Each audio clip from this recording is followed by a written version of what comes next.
ये यात्रा जब हम धर्म की रक्षा करते हैं तो धर्म भी हमारी रक्षा करता है। इसलिए हमने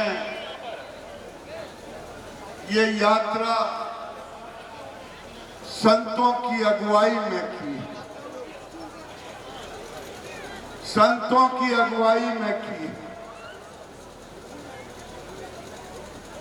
चाहे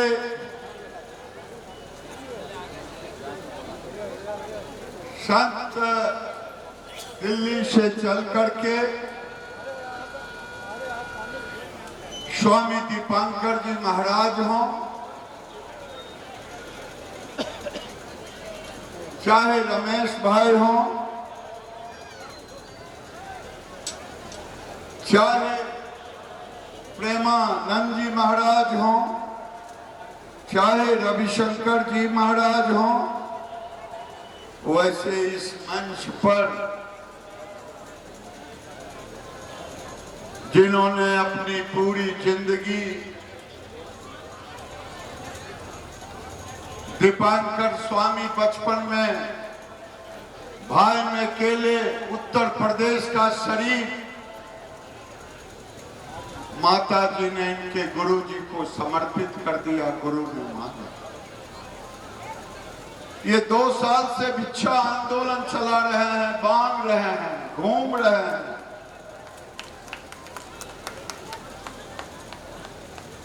दूसरे अनिल चौधरी जी हैं,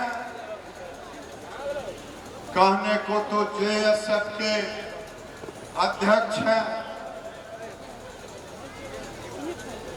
एयरफोर्स से हटने के बाद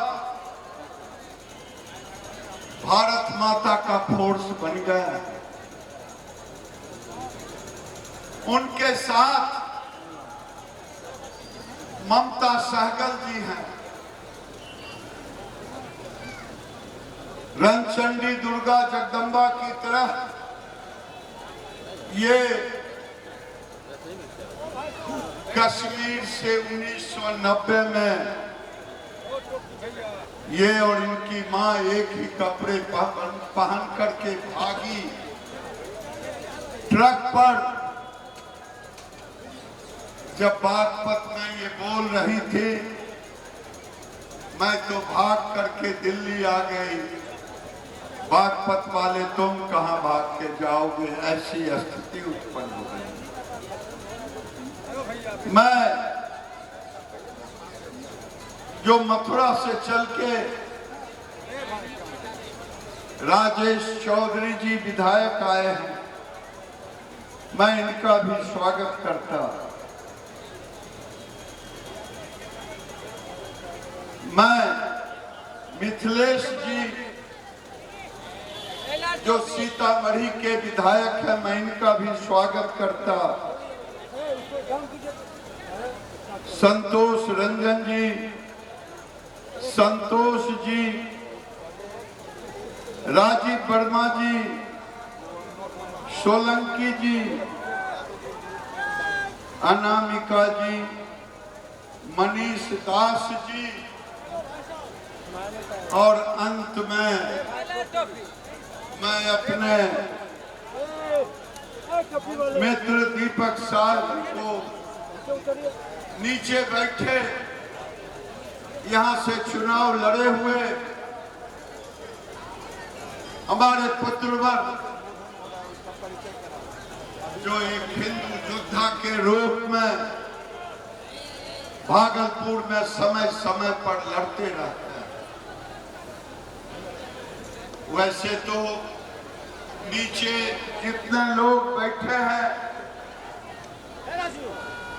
मैं सबका नाम लेने लगूं तो काफी समय लग जाएगा।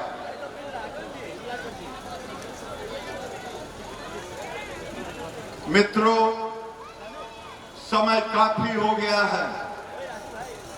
मैं 2 ही बात कहूंगा। मैं बाबा साहेब अम्बेडकर की बातों से मैं अपनी बात शुरू करता हूं।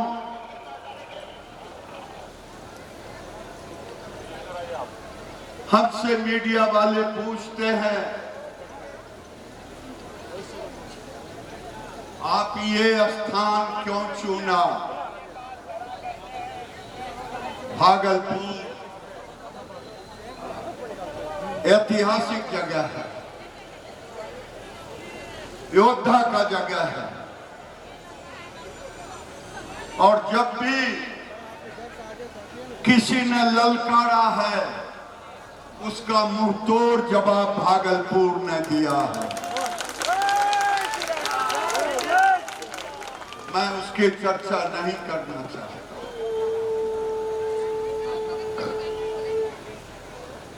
कह रहे हैं कि आपने सीमांचल क्यों चुना?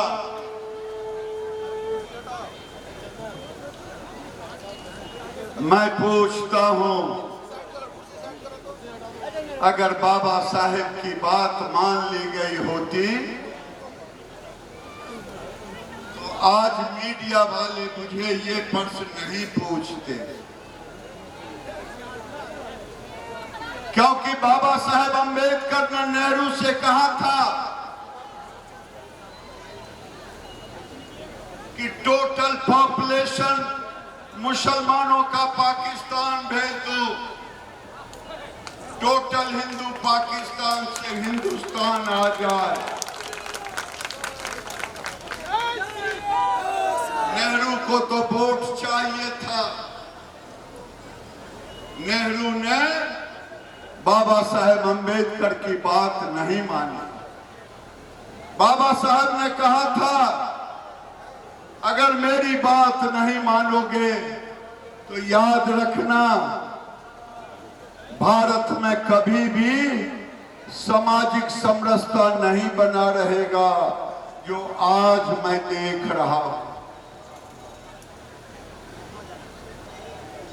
क्या लखनऊ में कमलेश तिवारी की हत्या कर दी गई?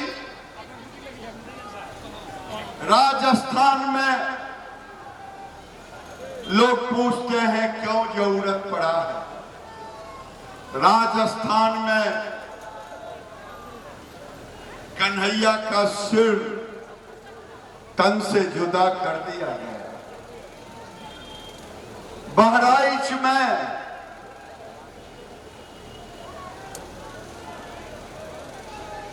गोलियों से भून दिया गया राम गोपाल जी को। क्या अब हमें दुर्गा मूर्ति के विसर्जन के लिए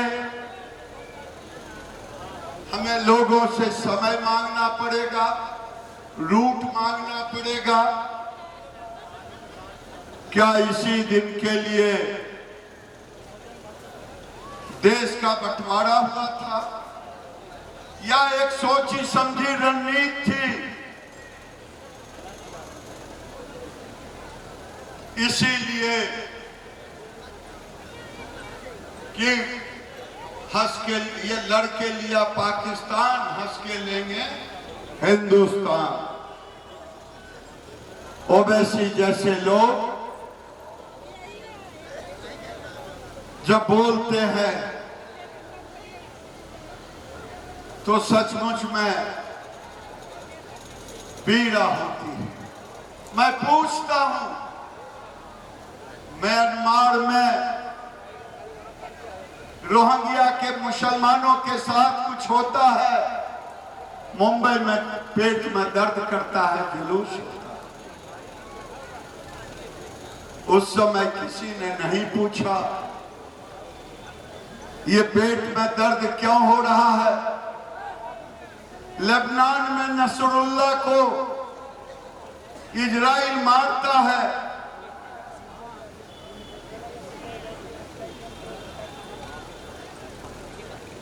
तो हैदराबाद के भाईजान बम्बई पहुंच जाते हैं उनकी टीम।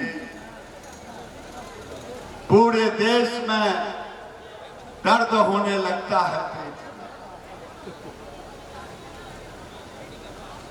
मैं पूछता हूं,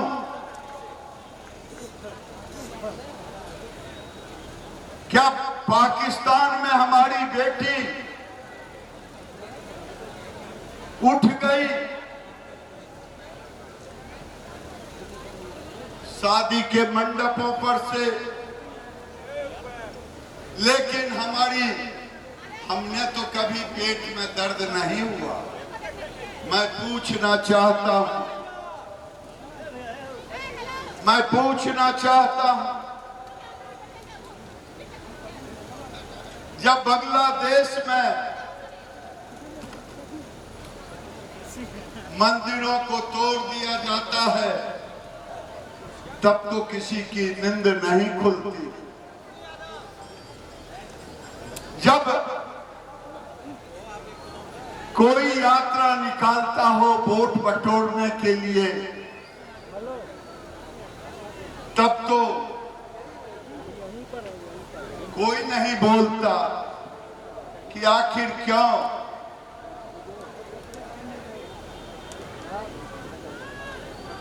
निकाल रहे हैं ये यात्रा। कोई मुसलमानों को इकट्ठा करने के लिए यात्रा निकालते तो किसी को पेट में दर्द नहीं होता। जब सीए का उसके खिलाफ में भागलपुर से लेकर के बिहार के कोने कोने, देश के कोने कोने में जुलूस निकलता, धरना दिया जाता, तब तो पेट में दर्द नहीं होता। मैं कहना चाहता हूं, ये यात्रा दंगा करने के लिए नहीं, दंगा रोकने के लिए।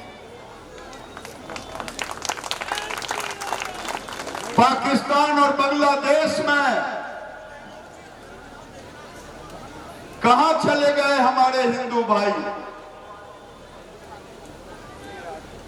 आज भागलपुर में भी हमारी जनसंख्या गिर गई है,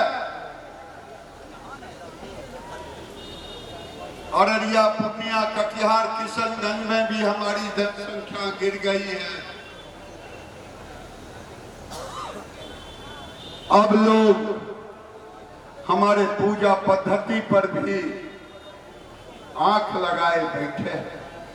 यात्रा इसलिए है, मैं आपको चेताने आया हूं। अगर आप संगठित रहे, एक रहे, तो सशक्त भारत बनेगा। आइए, भारत की लोकतंत्र तभी तक सुरक्षित है जब तक भारत का सनातन हिंदू बहुमत में है। जिस दिन ये अल्पमत में होगा उस दिन लोकतंत्र भी सहूल नहीं रहेगा। आप देख लें कि कौन से देश में है। पाकिस्तान में नहीं है, हमारे ही भाई थे, बट के गए। बांग्लादेश में नहीं बचे, क्या हो गया? मैं आपसे प्रार्थना करने आया हूं। हमारी मंदिरें टूट गई, हमारी बेटियां लुट गई। आज बांग्लादेश और नेपाल के बॉर्डर पर मस्जिदों के अंबार खड़े हो गए हैं। पाकिस्तान, बांग्लादेश में तो हमारे टूट गए, लुट गए। लोग कहते हैं कि 47 में हमारी जनसंख्या थी, अब हम 70% पर आ गए। आज जहां 3000 मस्जिदें थी, आज 20 लाख मस्जिदें हो गई है। हमने तो कहीं आवाज नहीं दी। 1947 से अब तक तजिया निकलता है हमने तो तजिया में लाठी भांजा साथ दिया, पैसे भी पिताजी ने दी, कभी एक पत्थर नहीं खरीदा।